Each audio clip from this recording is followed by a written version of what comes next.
Apreciados hermanos, una vez más quiero saludarles en el nombre de nuestro Señor Jesucristo. Estamos muy contentos, felices de poder estar en contacto otra vez a través de este medio.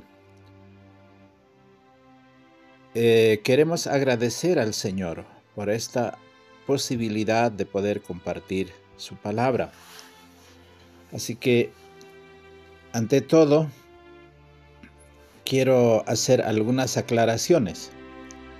Quisiera hacer una serie con ustedes de poder estudiar un tema tan vital para la preparación del pueblo de Dios. Se refiere al papel que ha llevado a través de la historia de nuestra iglesia el trabajo de la mensajera del Señor, porque es un tema no solamente ignorado, sino es un aspecto rechazado por la mayoría del pueblo de Dios, especialmente en la gente intelectual o en los países del primer mundo. Por eso creo que es muy importante que podamos analizar a la luz de la palabra, a la luz de los testimonios, cuán importante es el poder reconocer la inspiración divina a través del ministerio de la mensajera del Señor.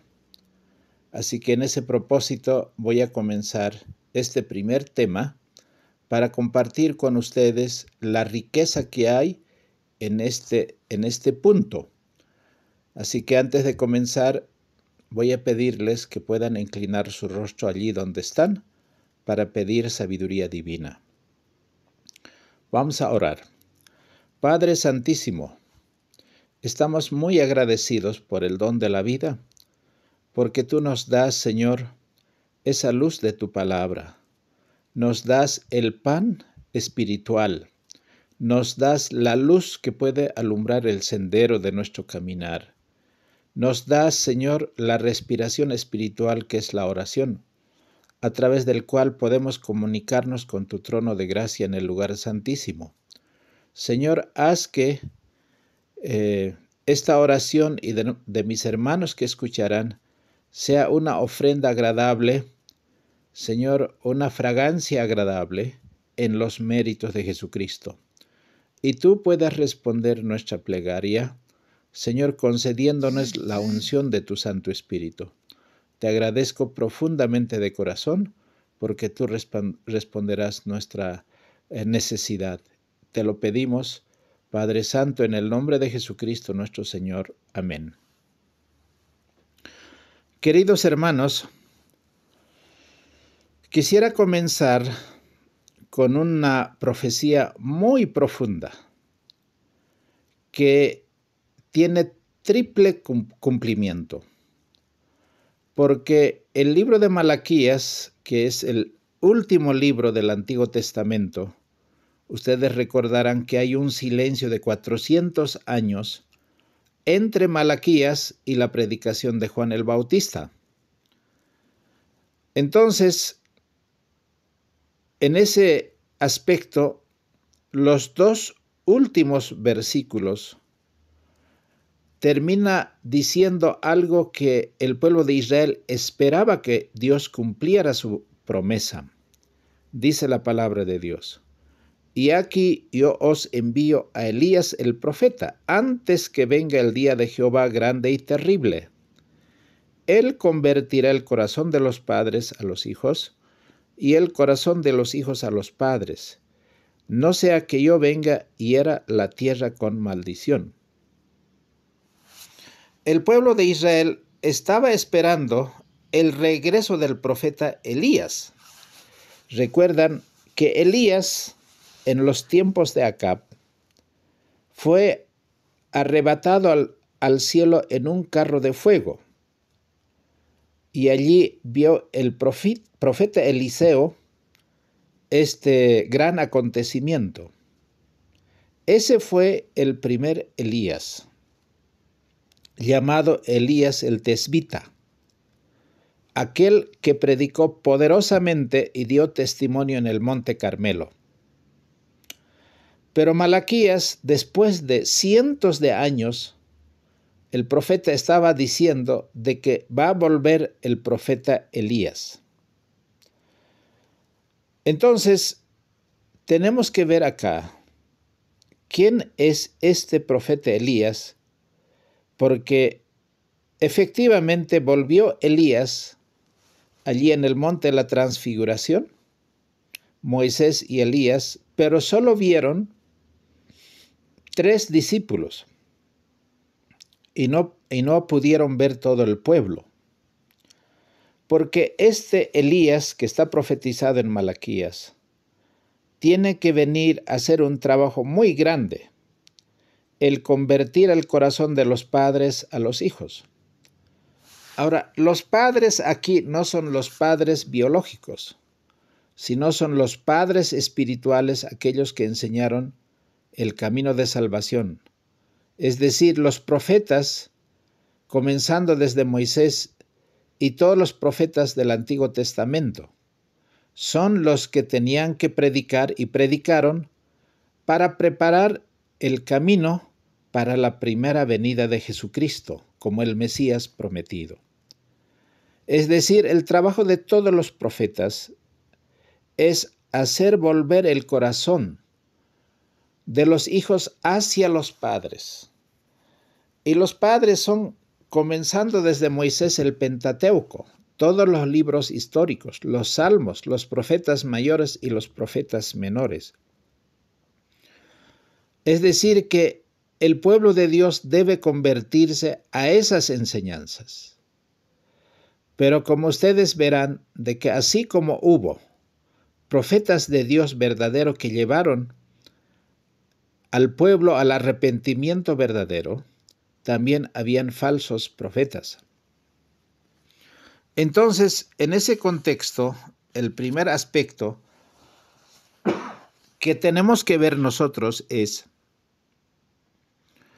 cómo se cumplió esta profecía. En el libro de Isaías capítulo 40, voy a leer desde el versículo 3. Dice así: Voz del que clama en el desierto, preparad el camino de Jehová, enderezad calzada en la soledad a nuestro Dios. Todo valle será levantado, y todo monte y collado será abajado, y lo torcido será enderezado, y lo áspero será allanado. Y se manifestará la gloria de Jehová, y toda carne juntamente lo verá, porque la boca de Jehová ha hablado.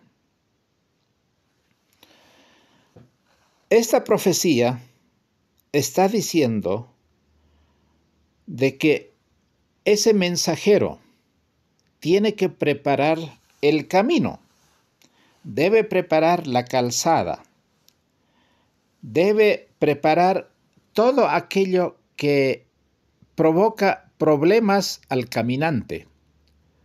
Si ustedes vieran caminar a un pueblo ciego, que anda en tinieblas y oscuridad, el no preparar un camino significaría que muchos se van a tropezar, porque no solamente hay baches, no solamente hay promontorios de tierra, no solamente hay piedras en el camino, todo eso hay que limpiar. ¿Y cómo se tiene que limpiar? ¿Cómo se tiene que preparar ese camino para la primera venida de Jesucristo el Mesías prometido? Todo collado debe ser bajado, es decir, el orgullo del pueblo debe ser abatido, y los caminos torcidos del pueblo deben ser enderezados, debe ser puesto derecho, y lo áspero de sus caracteres debe ser limado, debe ser corregido, para que la gloria de Dios se manifieste en todas las personas que vean, porque Dios así lo ha hablado. Ahora, en el libro de Malaquías, capítulo 3, el Señor ha dicho algo que es tan importante. Volviendo al libro de Malaquías, el Señor dijo que había una profecía que se tiene que cumplir, lo que ya estaba escrito a lo que hemos leído. Entonces dice así, versículo 1, Malaquías capítulo 3, versículo 1.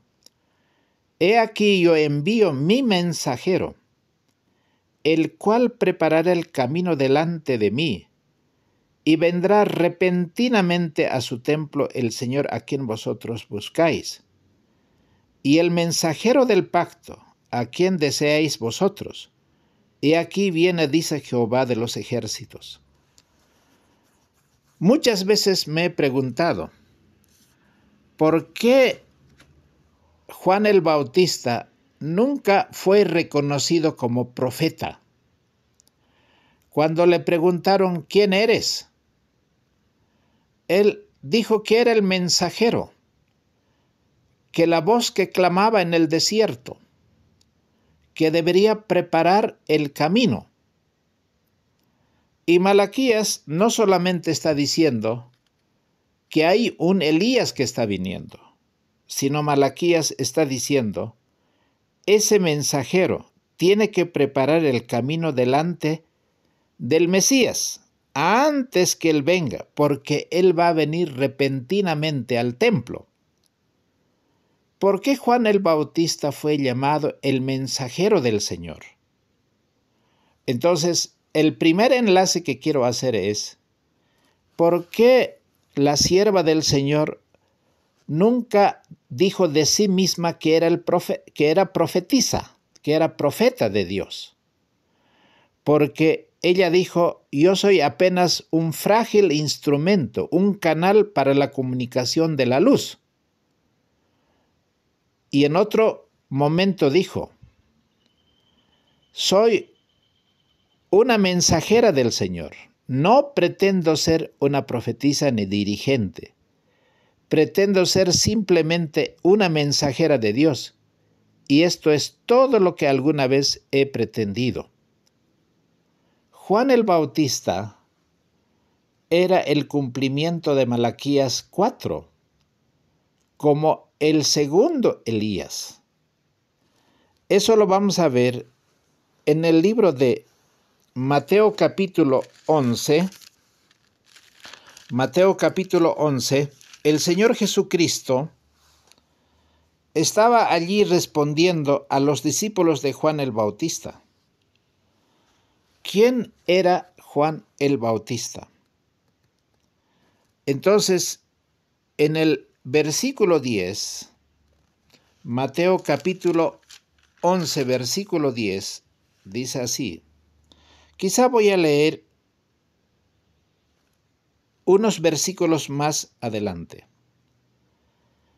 Desde el versículo 4, para hacer un contexto más completo, me gustaría que lo leamos desde el versículo 4.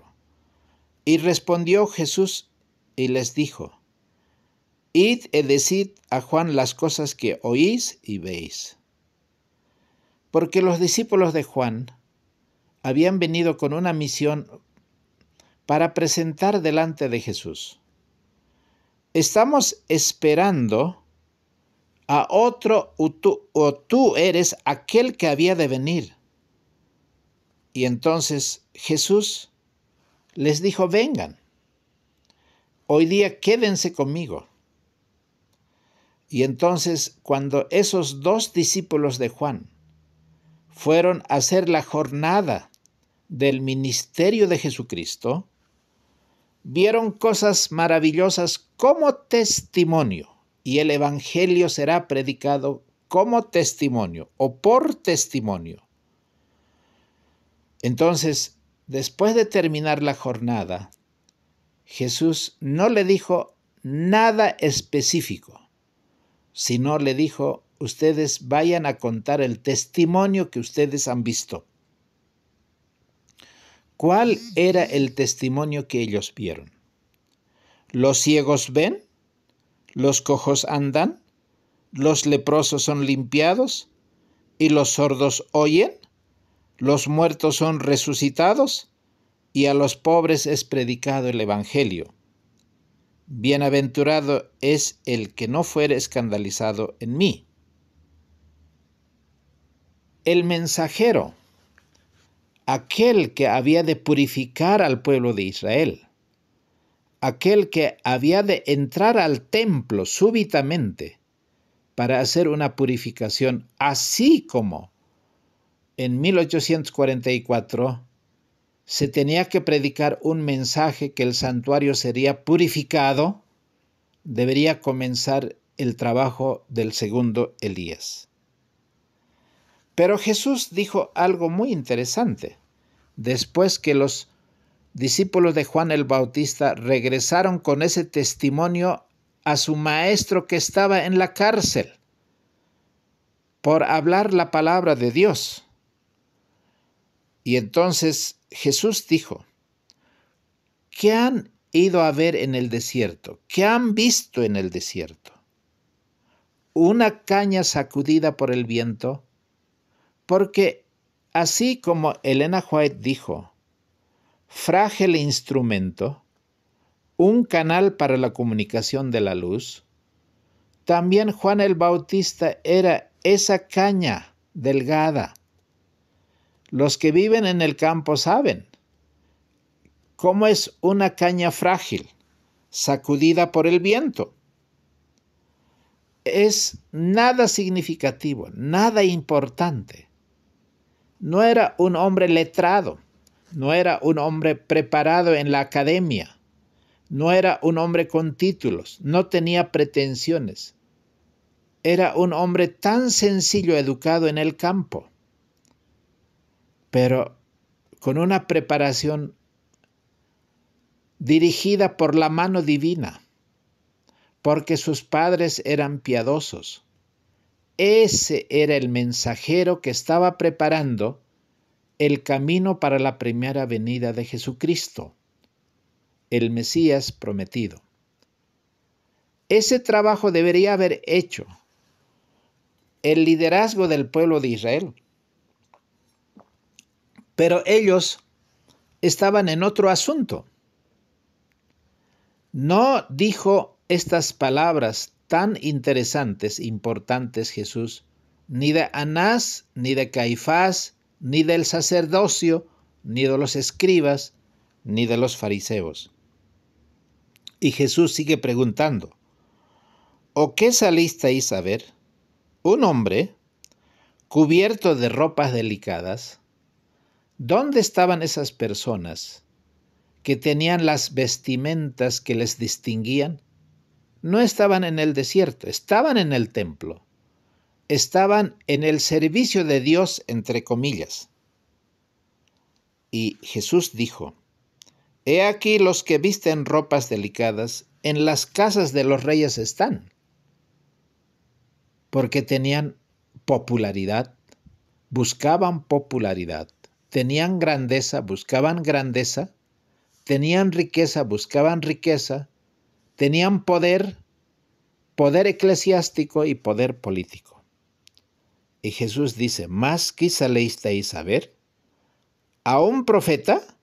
Sí, os digo, y más que profeta. Impresionante. Porque Jesús dice, es más que un profeta, es más que un profeta. Pero Juan el Bautista nunca dijo que él era un profeta de Dios. Es más, no escribió ningún libro. Pero era el hombre que debería preparar ese camino precioso para la venida del Mesías.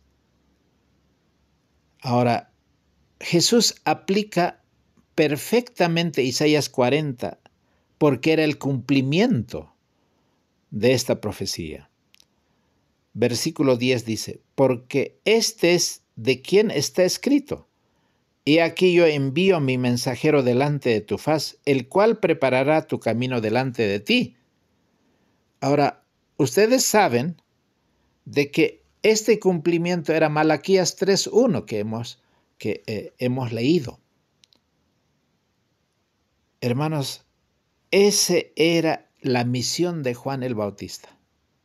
Se preparó 30 años para ejercer un ministerio de 6 meses para ser cortado la cabeza, porque esa generación no tenía la capacidad de soportar el poderoso mensaje que él tenía.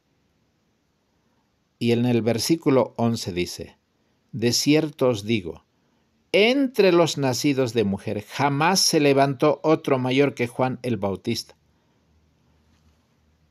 Hermanos, la Biblia dice que Juan el Bautista era el hombre más importante que cualquier otro profeta. Entonces, el Señor tiene que aclarar claramente quién es ese hombre. Versículo 12. Y desde los días de Juan el Bautista hasta ahora el reino de los cielos sufre violencia, y los violentos lo arrebatan, porque todos los profetas y la ley hasta Juan profetizaron. Si queréis recibirlo, él es aquel Elías que había de venir. O sea, Juan el Bautista es ese Elías. Ahora, apreciados hermanos, teniendo todo esto en el contexto, ¿cómo fue la vida de Juan el Bautista? Ahora, en el libro de Lucas, capítulo 3, nosotros encontramos la vida austera de Juan el Bautista. Dice la palabra de Dios en el capítulo 3 del libro de Lucas, y vamos a leer a partir del versículo 2. Lucas capítulo 3, 2. Siendo sumo sacerdote Anás y Caifás, vino palabra de Dios a Juan, hijo de Zacarías, en el desierto. Y él vino por toda la tierra alrededor del Jordán, predicando el bautismo de arrepentimiento para la remisión de pecados. Como está escrito en el libro de la palabra del profeta Isaías, que dice, voz del que clama en el desierto, preparad el camino del Señor, enderezad sus sendas. Todo valle será llenado, y se bajará todo monte y collado, y lo torcido será enderezado, y los caminos ásperos serán allanados. Y toda carne verá la salvación de Dios. Y decía a las multitudes que salían para ser bautizados por él, «Oh generación de víboras, ¿quién os enseñó a huir de la ira que vendrá? Haced pues frutos dignos de arrepentimiento, y no comencéis a decir en vosotros mismos, tenemos a Abraham por padre, porque os digo que Dios puede levantar hijos a Abraham aún de estas piedras». Hermanos queridos, tener a un hombre con estas características, que diga al pecado el nombre que le corresponde, y que sea tan fiel como la brújula al polo, y que no tenga más temor que el temor de Dios, era realmente para poder sacudir todo piso, para poder conmover cualquier corazón. Ellos escucharon ese mensaje poderoso de Juan el Bautista. Entonces, en ese aspecto, nosotros podemos ver el cumplimiento del segundo Elías, como dijo Jesús, aplicado a la vida de Juan el Bautista. Pero era difícil para el Sanedrín averiguar sobre Juan, porque no estaba en los registros de los alumnos de las escuelas que ellos tenían. Algunos recordaban la revelación dada a Zacarías en el templo y su profecía de que su hijo sería el heraldo del Mesías. Sabían porque Zacarías había hablado de estas cosas que sucedió en el templo de Jerusalén. Pero para entonces habían muchos tumultos, habían cambios. Y con esos movimientos políticos y religiosos, el tema de Zacarías que compartió, cuál era el trabajo de Juan su hijo, como el segundo Elías que había de cumplir la misión de preparar el camino para el Mesías. Ahora la conmoción ocasionada por el ministerio de Juan les hacía recuerdo aquellas palabras que había dicho su papá en el momento cuando él fue registrado con su nombre de Juan. Hace mucho que Israel no había tenido profeta, son 400 años. Hace mucho que no se había realizado una reforma como la que se estaba levantando, porque Juan llamaba a confesar los pecados, y para muchos líderes eso parecía muy sorprendente, porque ellos se consideraban un pueblo perfecto, líderes que no tenían tacha alguna, porque muchos de entre esos dirigentes no querían escuchar la invitación y las denuncias que Juan hacía, por temor a verse inducidos a revelar los secretos de sus vidas que ellos guardaban. Sin embargo, la predicación era un anuncio directo de que detrás de esa predicación estaba el Mesías, porque era bien sabido que esas 70 semanas del que habló el profeta Daniel en el libro de Daniel capítulo 9, que incluía el advenimiento del Mesías, estaba por terminar esas 70 semanas. Ellos no habían entendido que el tiempo profético estaba llegando a su fin y que Dios iba a cumplir su palabra aunque el pueblo no esté preparado para entonces. Pero la misión de Juan debería ejercer ese papel tan determinante para poder encontrarse con el Mesías a un pueblo aunque fuese reducido. Había entusiasmo.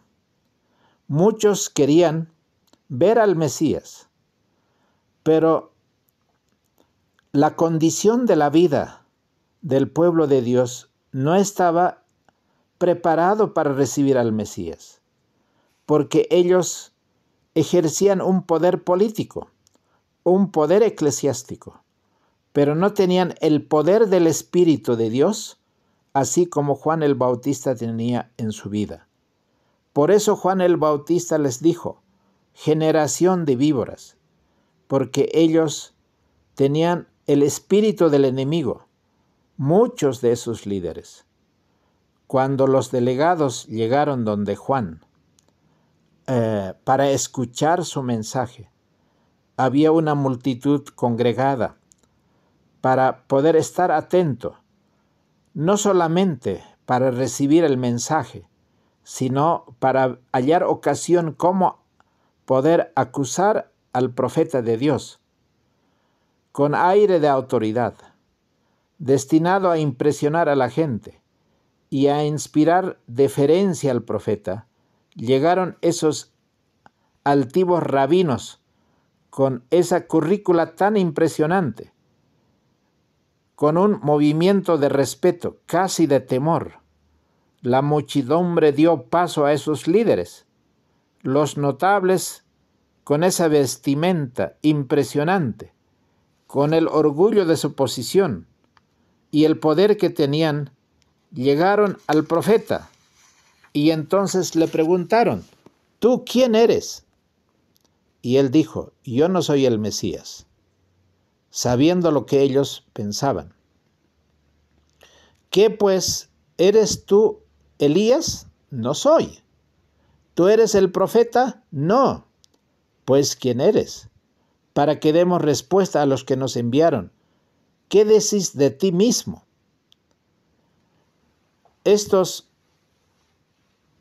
mensajeros de los líderes del pueblo de Dios de aquel entonces querían saber quién era Juan, porque era un hermano que no estaba en la lista de los líderes.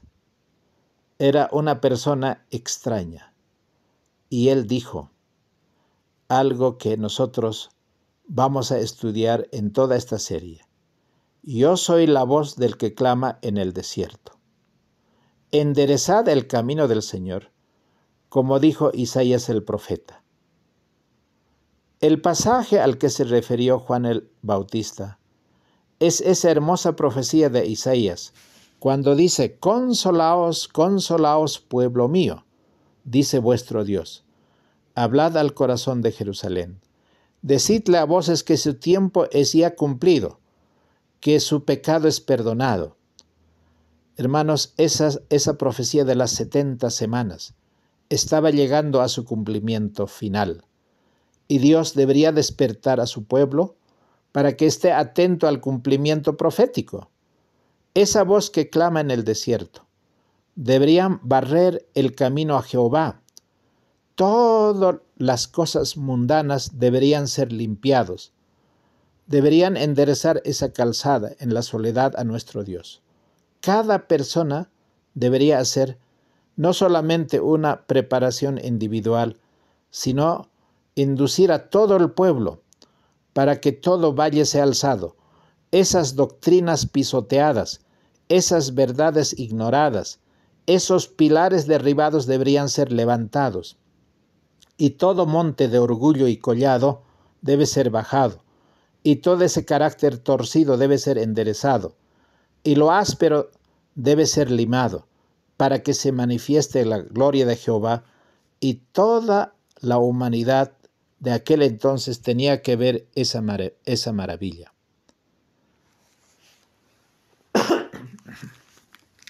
Ahora, en ese aspecto,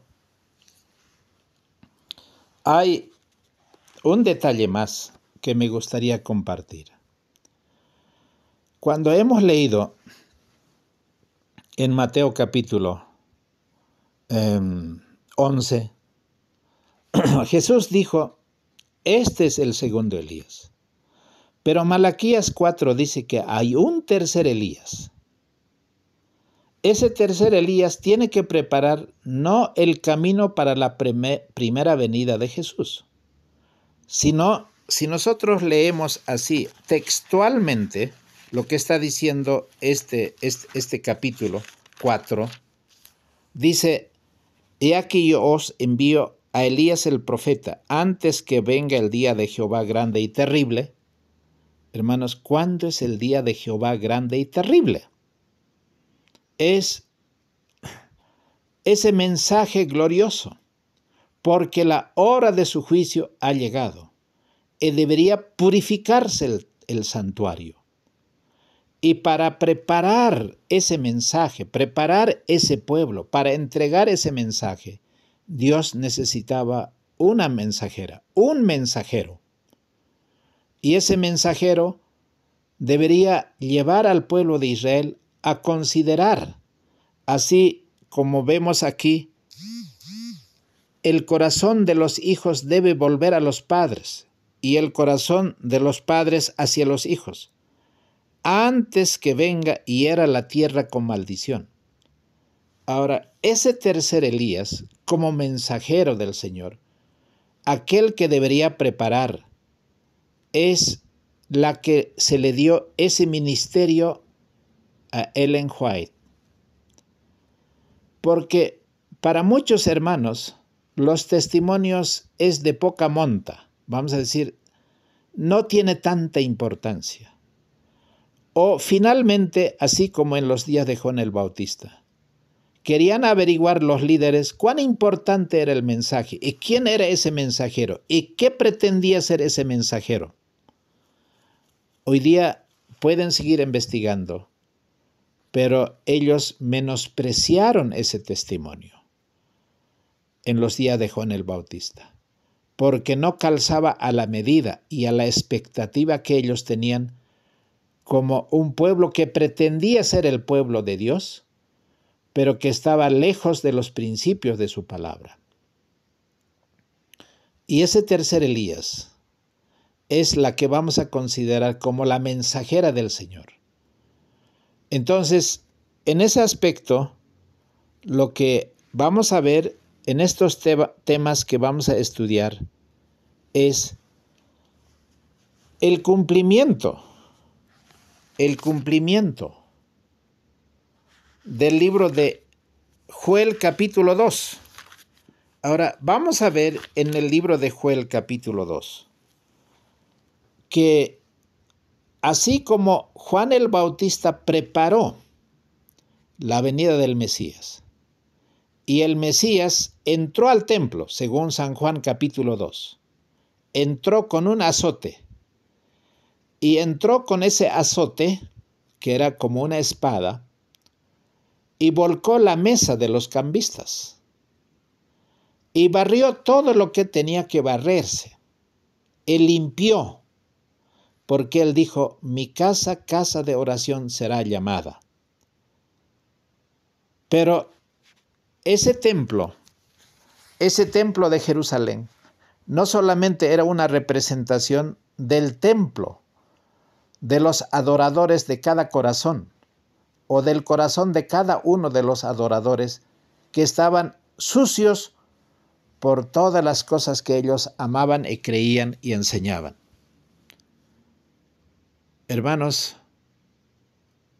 igual que esa purificación en la primera venida de Jesús, el Mesías, como el Cordero, tiene que ocurrir en su segunda venida una purificación, una limpieza. Y la misión de la mensajera del Señor es preparar a ese pueblo para ese día grande y terrible, para que nadie esté desapercibido, sino que todos tengan ese conocimiento que hoy queremos compartir a través de estas presentaciones, para que el pueblo de Dios esté enteramente preparada para toda obra. Entonces, en ese aspecto va a ser algo muy importante que nosotros podamos ver varios aspectos que tenemos que analizar, las cosas que parecen tan similares con la vida de Juan el Bautista en relación con la vida de Elena White. En ese aspecto, a mí no me da vergüenza por decir, tampoco quiero rebajar la palabra para poder ser más agradable a las personas que quieren escuchar. Usted quiere saber por qué los testimonios son tan importantes, por qué tienen un cumplimiento profético, porque si no tenemos en cuenta esta palabra de Dios, no habrá una verdadera preparación. Así como en los días de Juan el Bautista, ese mensaje no se permitía predicar en las sinagogas, en los templos. Ustedes no van a ver a Juan el Bautista predicando en ninguna de esos lugares de reuniones, sino él predicó allí en el desierto, en el campo. Hoy día estamos llegando al cumplimiento exactamente lo mismo, porque estos testimonios están siendo desalojados desde los púlpitos populares. Hoy es una vergüenza decir que tenemos los testimonios para poder prepararnos y preparar a un pueblo. Por eso veo un interés muy, muy, muy importante de parte de la palabra de Dios, cómo debe ser analizada los testimonios y cuál es la función que tiene para este tiempo. Creed a sus profetas y seréis prosperados. Pero si usted no analiza los testimonios, cómo cumple perfectamente todos los parámetros de aquellos profetas que escribieron. O sea, quizá nosotros podamos decir de Juan el Bautista, para el pueblo de Dios de aquel entonces, no era profeta, pero Jesús dijo era más que un profeta. ¿Por qué era más que un profeta? Porque ninguno de los profetas del Antiguo Testamento tuvo ese privilegio de ver al Mesías cumpliendo la profecía de las 70 semanas. Si Juan el Bautista era el hombre más importante, el profeta más grande de Dios, porque ninguno de esos profetas tuvo ese privilegio, ¿cuánto más lo será el profeta de Dios, el que preparará la segunda venida de Cristo? Pero vamos a ver varios aspectos en esta presentación, porque es una serie de varios temas que realmente calzan perfectamente en la palabra de Dios para que tú y yo podamos poner la inspiración en el lugar que debe ocupar en nuestra preparación espiritual. Así que la invitación está extendida. Que el Señor nos bendiga, que el Señor nos ayude a entender quién es ese tercer Elías del cual formamos parte tú y yo. Si tú quieres entender esto y comprender y agradecer a Dios por semejante privilegio, hoy es nuestra oportunidad. Que el Señor nos pueda bendecir. Vamos a orar. Padre Santísimo, en este momento, te agradezco profundamente porque tu palabra es tan inspiradora, tan completo, tan diáfana, tan clara, Señor, y tan dulce que llena nuestra vida. Señor, deseamos de todo corazón que todas las impurezas de nuestra alma puedan ser limpiadas en la sangre del Cordero. Y nosotros, Señor, en la justicia de Jesucristo, podamos ser una fragancia, porque tu Espíritu vive en nosotros. El Espíritu Santo es el que nos motiva a clamarte a ti como Abba Padre y a Jesucristo como nuestro Salvador. Pronto vendrá en busca de nosotros y no deseamos, Padre, en ningún momento descuidar nuestra preparación. Danos tu Espíritu para esa obra tan grande en nuestra vida y bendice a cada uno de nuestros hermanos para que formemos un solo pueblo, un solo corazón, un solo mensaje, Señor, a fin de que tú puedas encontrar a un pueblo preparado. En la medida de nuestra posibilidad, estamos dispuestos a poder cumplir ese ministerio. Rogamos una vez más, en el nombre precioso de Jesucristo nuestro Señor. Amén.